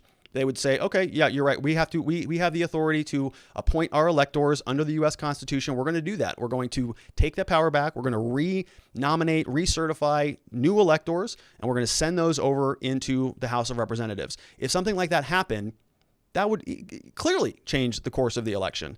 But you would need something massive in order to muster the political willpower in order to do that. And right now, we just don't see anything.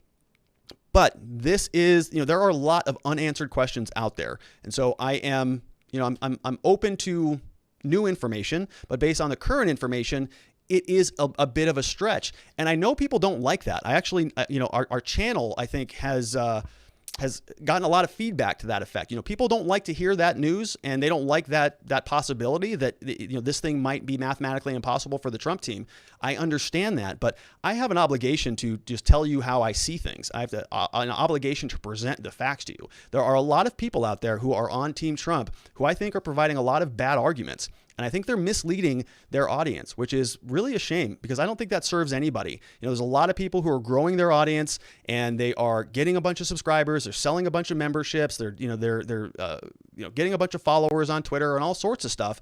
And it's not, in my mind, logical, reasoned explanations. It's more of like this rah, let's, rally everybody behind this idea. But at the end of the day, somebody's going to be holding the bag. January 6th, maybe that's the day. January 20th, maybe that's the day. Maybe something happens and the people who are, more inclined to appreciate a Trump presidency, maybe they're vindicated and they're proven right. But until we get there, we have to analyze the field as we see it every day. And, one of my pillars is I want to be authentic with you. I want to act with integrity, and I want this show to be of service. I want to provide some value to people, and I can't do those things. I can't be authentic and act with integrity and be of service if I'm essentially lying to you, if I'm trying to craft a narrative that is not accurate based on my understanding. Now, the field can change. 2020 tells us anything, the field can change dramatically. And instinctually, in my gut, I think that there were some pretty massive problems with the election. I don't know that it came from Dominion or that it came from Venezuela or Hugo Chavez. I think largely this was sort of manipulated at a much larger scale. We've covered the lawsuits. The Democrats were filing many, many lawsuits prior to the election. Zuckerberg and a lot of outside money was coming in and influencing how the election was being conducted. There are a lot of problems here, and a lot of things don't make sense. Why did all of the bellwether counties go for Donald Trump? And they were predictive for the last, 100 years, but they weren't predictive this cycle. How does Donald Trump win Ohio, win Florida, but lose the general? How do a number of different House representatives win across the country in a red wave, but Donald Trump loses? I mean, a lot of it doesn't make any sense. Joe Biden hardly campaigned at all. He was sort of just, doing videos in his basement and stuff. And we have mail-in voting on a scale that we've never seen in this country. All the rules were being changed by the Secretary of State and all the different elections people throughout the country in all the battlegrounds. And it doesn't feel right. It doesn't sit well. But that doesn't mean that Donald Trump's going to win the presidency, right? You still have to look at the facts. You got to look at the mechanisms of power and the government. And as it stands right now, as we went through and we did that breakdown yesterday about how the process could unfold, it could go to the House, go to the Senate. They'd have floor votes. Republicans control the Senate. Democrats control the House. So you would need to change those numbers.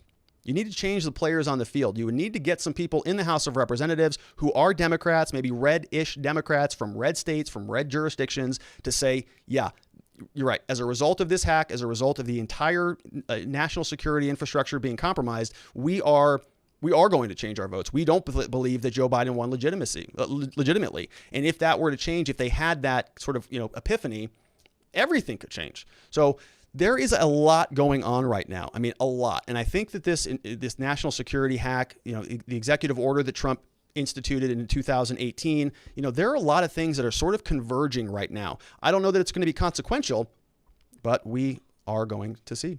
We have Wolfgang Deo who says, he says, it is a perfect time to refurbish network infrastructure. Yeah, it's a good time to do that. I think a lot of different people in the government are going to be really rethinking a lot of the security protocols. Wolfgang Deo says, would you be able to read us and provide a disclaimered preliminary interpretation of Section 3 and 4 of the U.S. Constitutional Amendment 14?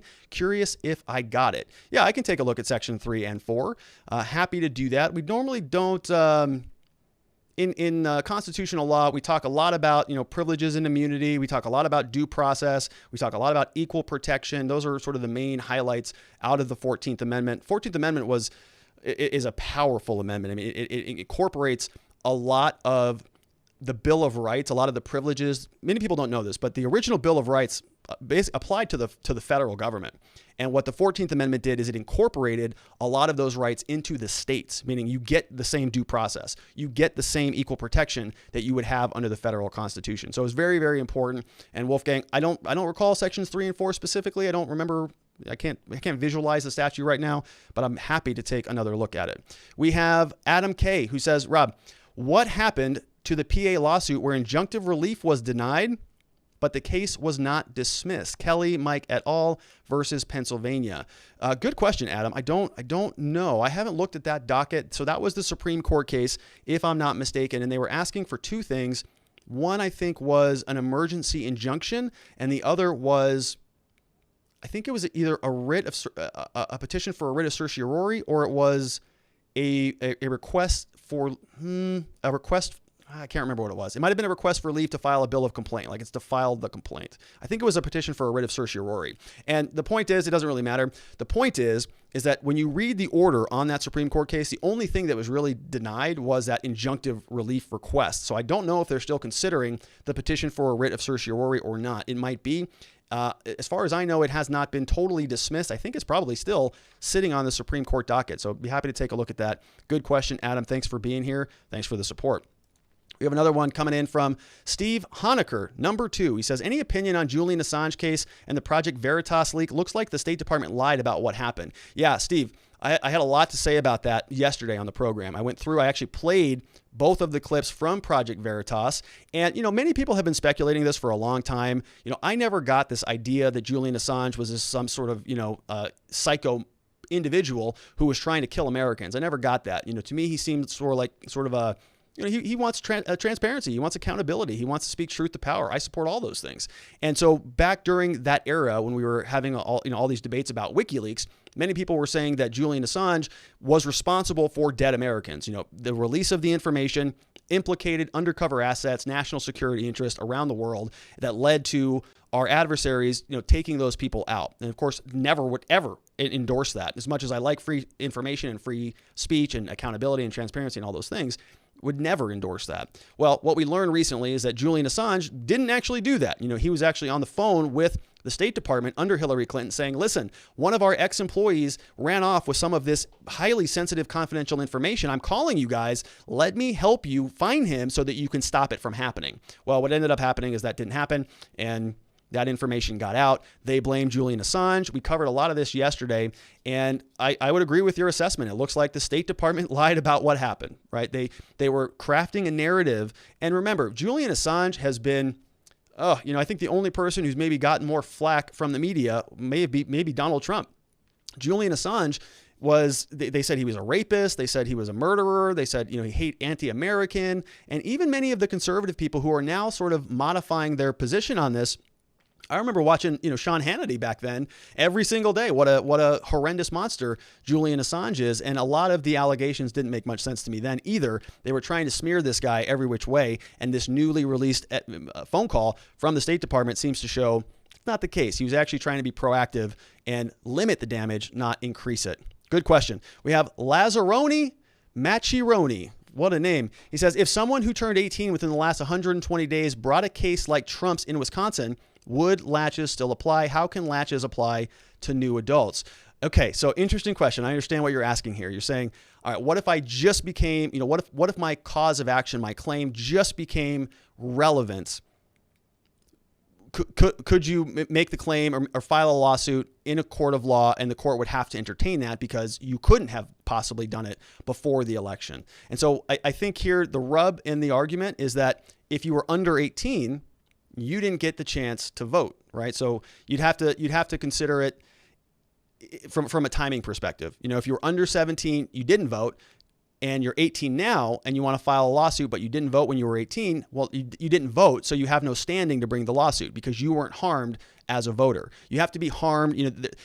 A lot of these cases have been dismissed on standing because they're saying it's the wrong person bringing the lawsuit. The electors haven't been harmed, or the individual, the congressperson hasn't been harmed. They haven't been able to show that harm. So it's a good question. It's an interesting angle. I think the court would probably still dismiss it on the standing issue, as we've seen around the country.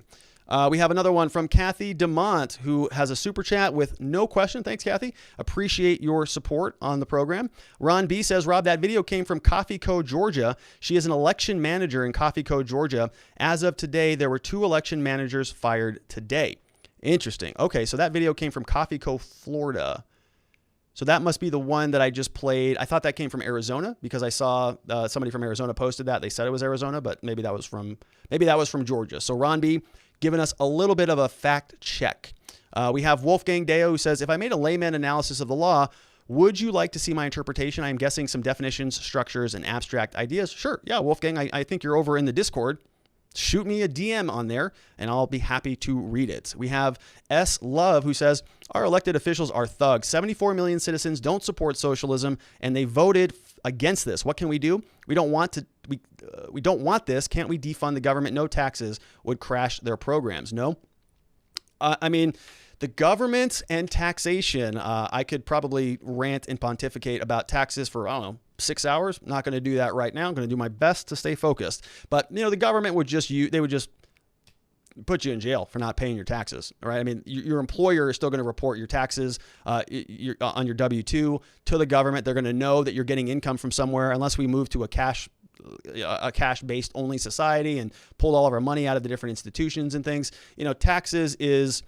Many people in many different jurisdictions, in many different walks of life, have tried to beat the government when it comes to taxes, and it just doesn't work. That's why people say there's two things that are certain in life: death and taxes. It's hard to get out of them. Now, I understand your frustration, though, and I think the best answer there is to act locally. Don't worry so much about who the next president is. Don't worry so much about who your next senator is or who the next cabinet member is, whether Pete Buttigieg is, running transportation.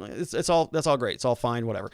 But what you need to do, or what I think is most, I would say, effective, is to act locally. Go back local. Make sure that your local state senator, your local state representative, whoever they are, you have their ear. You're blowing them up and you're letting them know, we want free, fair, we want clean elections. We want it done quickly. We want audits. We want transparency. Any contracts that you're going to enter into before 2022 when we have the next midterm elections, we want to make sure you're doing things open, credibly, and honestly.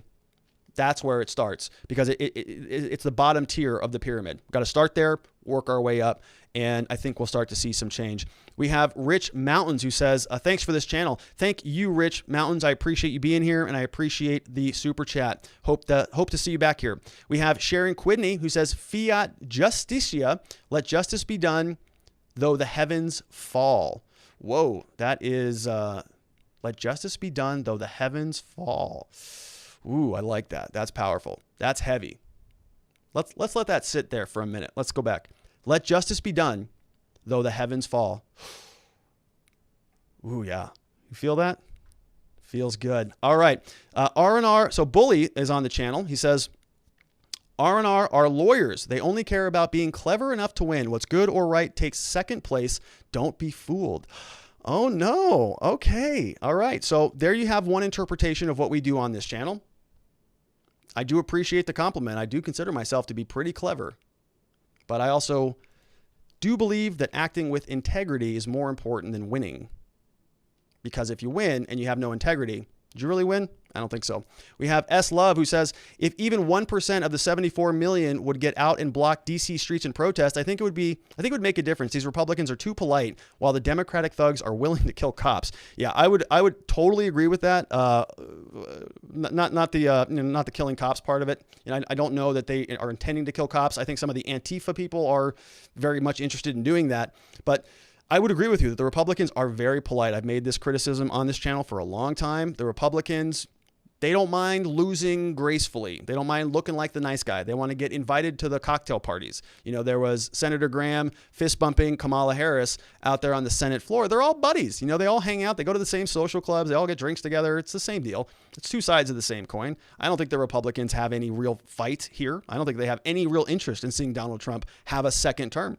Because Donald Trump is reforming the Republican Party in a way that many of these people don't like. They don't like the old status quo to be shaken up a little bit, which is why many of us were sort of happy to see Donald Trump shaking up the government, because it's gotten a little bit too cozy between both sides of the same ruling class, and many of us are tired of it.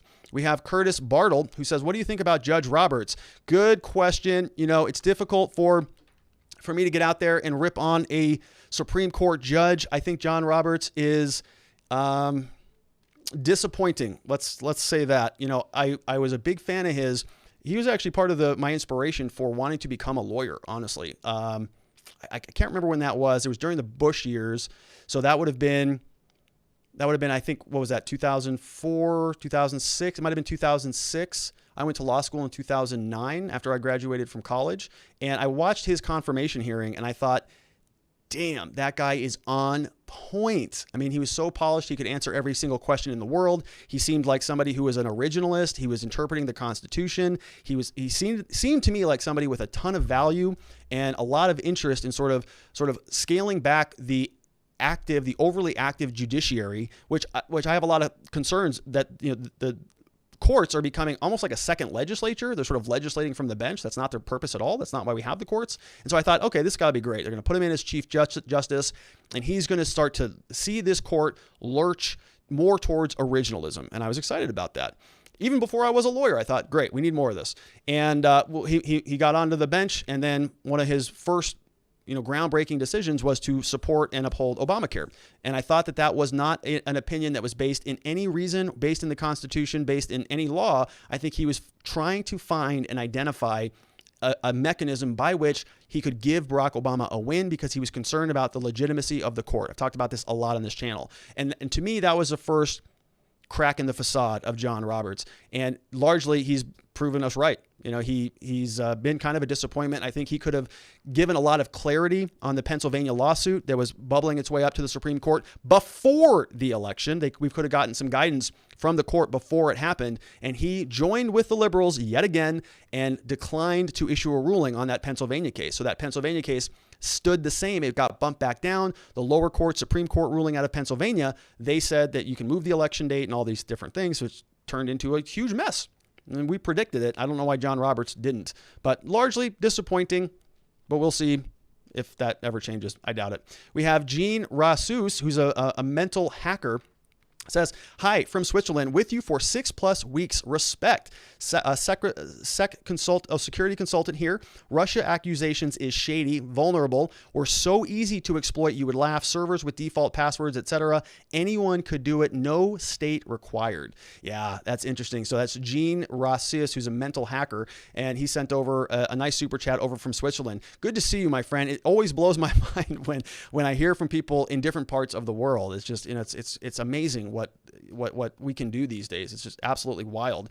And I'm always skeptical about these types of claims. If on the one hand, right, if it is as easy as you're saying it is, then that's very troubling. And it could be the Russians, it could be the Chinese, it could be somebody in the bottom of their basement. We actually talked about this young hacker named GeoHot. We did a little bit of a segment on that where I explained he cracked the PS3, the PS4, whatever that was. He cracked the iPhone. He cracked the Android. He cracked everything. He's like an 18-year-old kid just hacking away, brilliant beyond any recognition. And he was able to crack all of these major security systems from the biggest security technology consultants in the world. He just did it with an iPhone and a computer. And so you can see how, if you have an entire nation state behind it, if you have Russia or China or any of these things, we're talking about a whole different ball game. And if you are literally that good at hacking into nuclear codes, the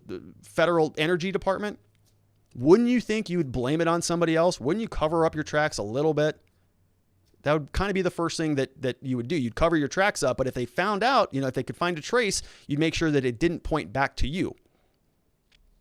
Seems kind of obvious to me, but everybody's just primed to blame the Russians for everything, which maybe they are responsible for it. I don't know.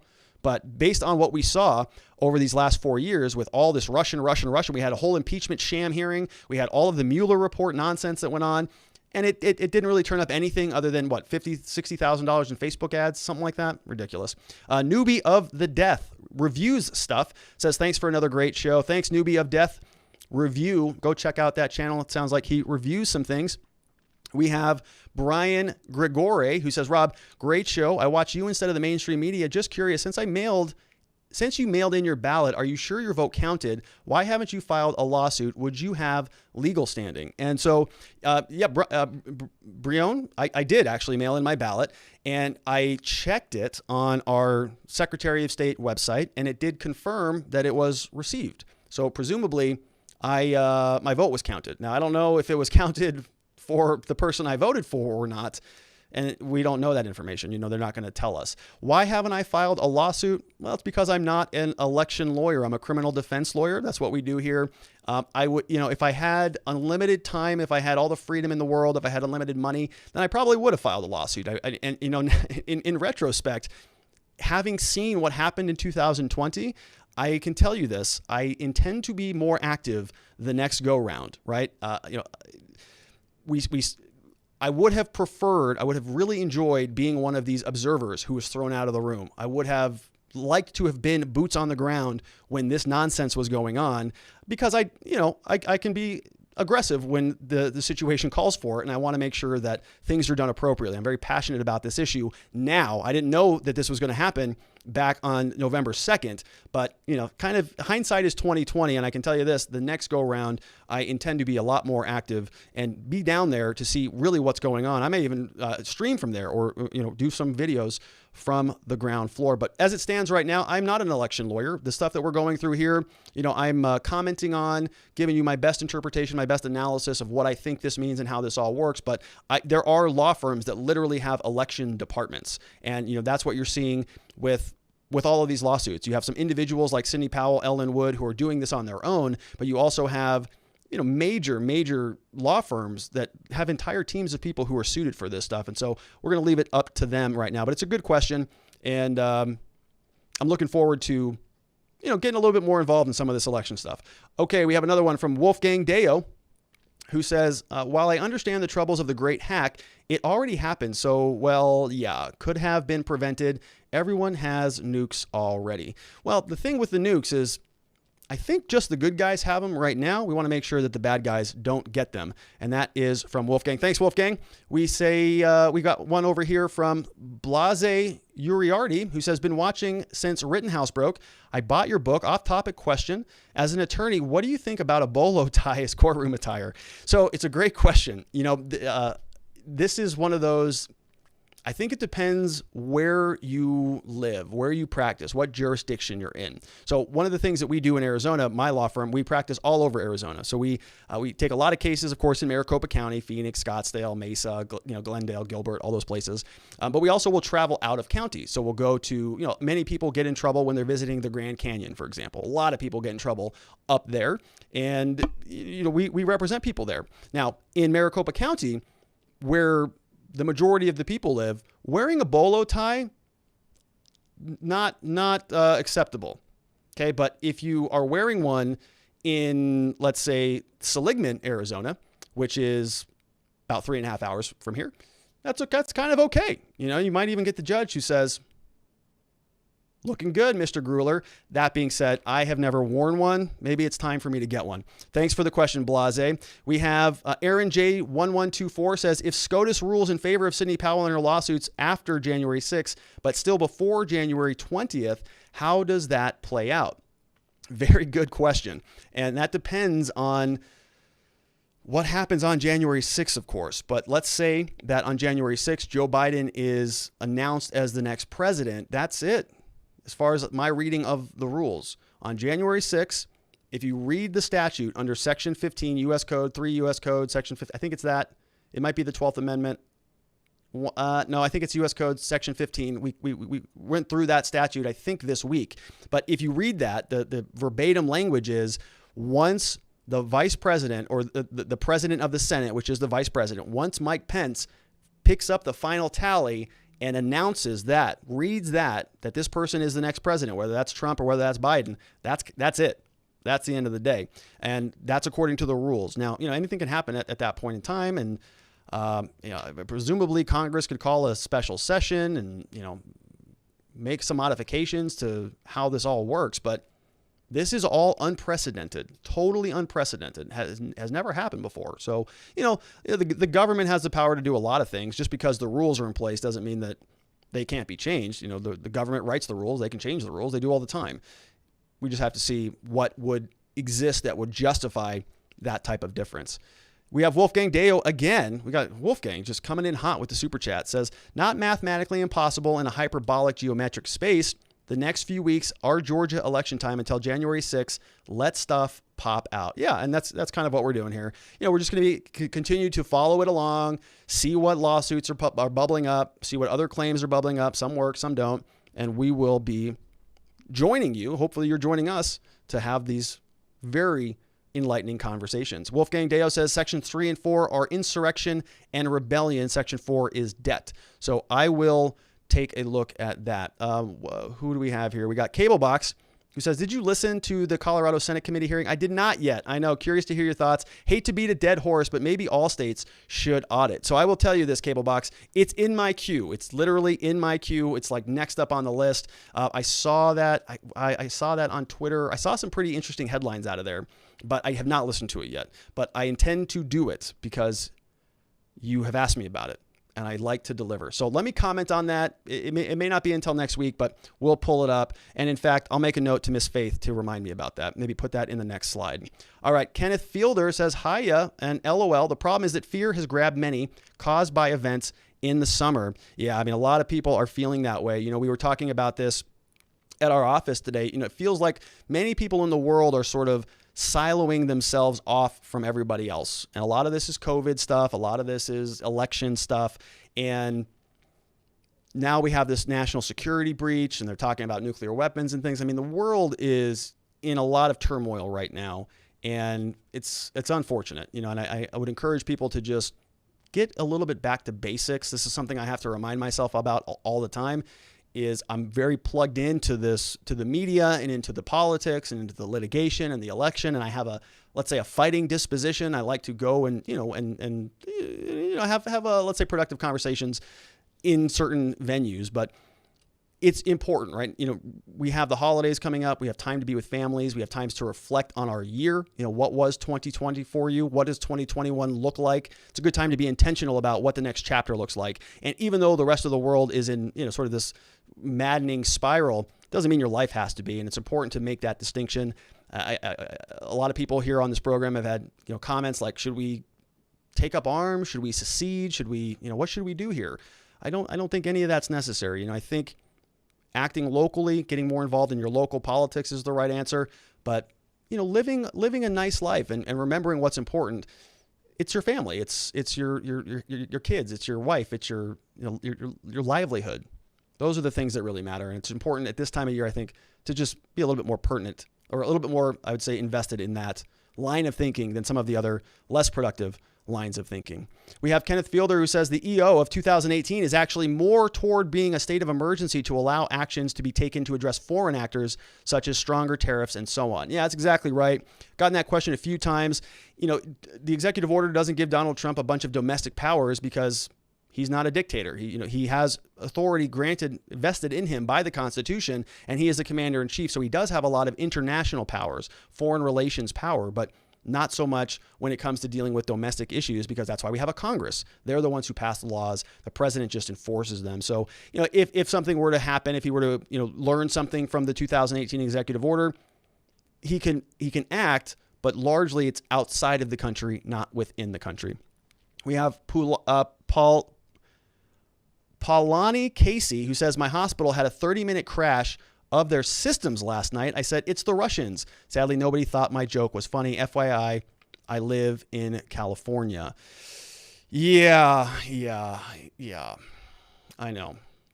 It's hard to even joke about this stuff these days, unfortunately. Well, I hope you work at a hospital. I hope you're not in the hospital. And if you are, get well soon. If you are helping the country deal with this COVID madness, thank you for that. Thank you, Paulani Casey. Appreciate that. We have SSW Lamb with 2 simultaneous super chats. He says, hi, Rob and Miss Faith. Will President Trump really declassify government documents? Be good to show up government corruption. And number 2, concerned about a potential Biden government giving tech companies greater powers of censorship. Will the antitrust lawsuit break up Facebook? 2 very good questions, as is usual. SSW Lamb has some insightful questions and some good comments. And, Donald Trump, if any other person was talking about declassifying documents, I would say that's probably a long shot. Donald Trump, because of who he is, I think maybe there is something there. Maybe he would be willing to do that. I don't know that he'd be somebody, I understand Donald Trump, I think, speaks with a lot of hyperbole. He's very aggressive. He likes big statements, but I've never gotten the sense that he's a reckless person. I've just never gotten that sense.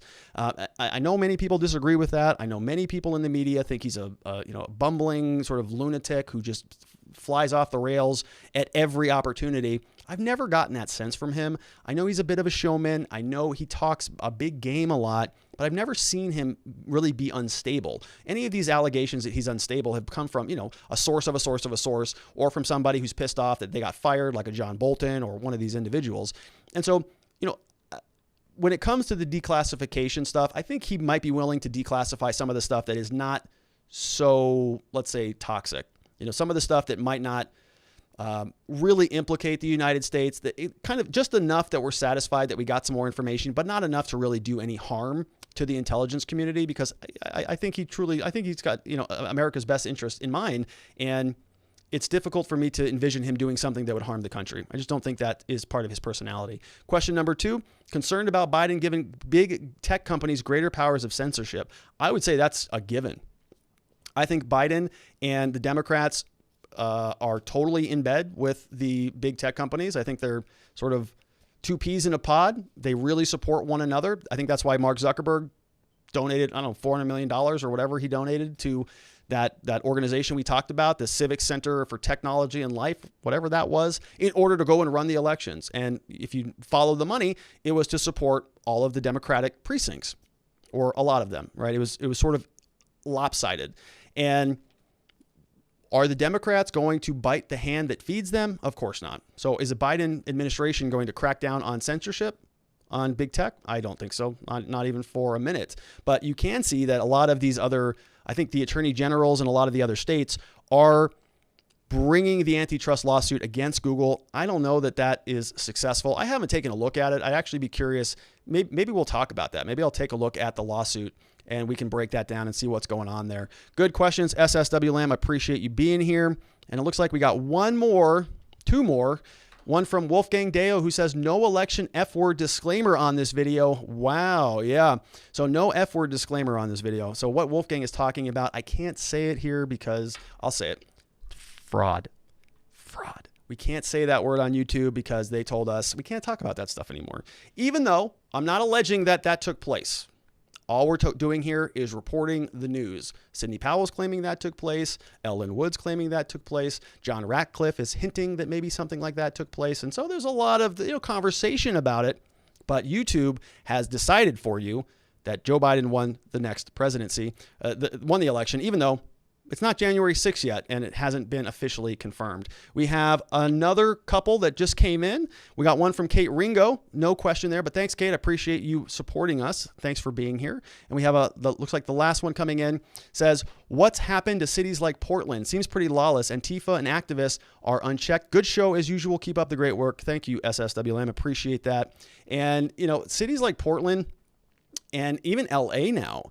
I was reading an article this morning that I think in LA, they're not even prosecuting certain crimes anymore. And some of the more serious crimes, like assault on an officer or resisting arrest, they're just saying, no, you're just good. If a cop wants to arrest you and you want to run away, no problem.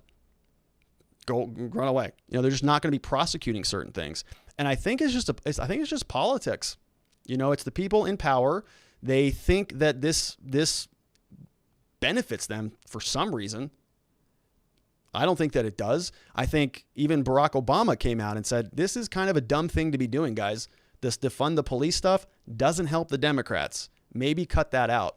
So I don't know what's going on in Portland. I think it's political. Ultimately, I think it's going to come back and bite them in the butt. Americans, they want law and order, mostly. They don't want cops killing people. They don't want cops kneeling on somebody's neck for 9 minutes and watching them die right in front of them. That's not okay. They don't want that. They want some, sensible criminal justice reform. They don't want to defund the police. So, if Portland wants to experiment with that stuff, hats off to them. We'll see what happens in a couple months. We have another one from Wolfgang Deo says, so standing is merely a legal theory, and my layman analysis super chat, I was curious what you would look for in it. A misread, LOL, whoops. So Wolfgang, I'm not sure which one you are talking about on there, but I will take a look at you may be talking about the 14th Amendment. I got too many super chats from you, Wolfgang. It's hard to keep track. I love the support, but there's a lot there. Send me the DM, send me your question, send me your analysis, so I can read it. Happy to do that. I'm still confused, as you can tell.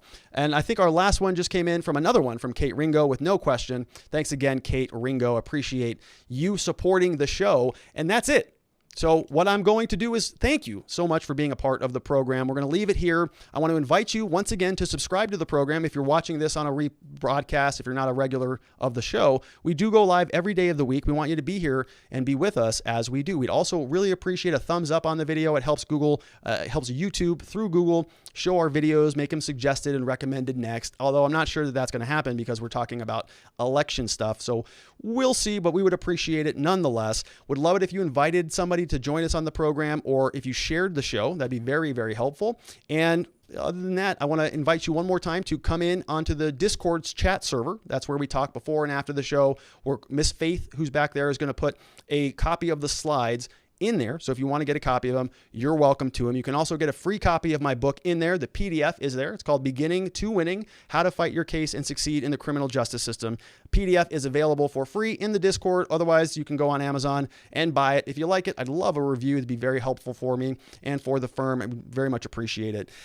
Lastly, but not leastly, we help people charged with crimes. That's what we do. That's our sign right there, the R&R Law Group. We've got an amazing team of people here in Scottsdale, and we love to help good people who have been, kind of in a bad spot. Sometimes there are bumps in the road in our lives, and we need help getting things back on track. I've needed it many times. You probably have needed it many times, and that's what we do. We help good people just get through the system without having their lives ground into a pulp, because they're good people. We want to integrate them back into the world. And so that's what we do on a daily basis, boots on the ground. We love it. And so we'd be very honored if you had a referral for us, if you trusted us enough to send them our way. We'll take very good care of them. We offer free case evaluations. And like I said, we're good at what we do. We love it. So that's it. One more time, love a subscribe. I'll see you in the Discord. Everybody have a very, very wonderful evening, a very restful night's sleep. I will see you back here same time tomorrow. It's going to be 5 p.m. Arizona time, which is Mountain, 4 p.m. on the West Coast, 6 p.m. Central, 7 p.m. on the East Coast. Can't wait. Looking forward to it. See you then. Bye-bye.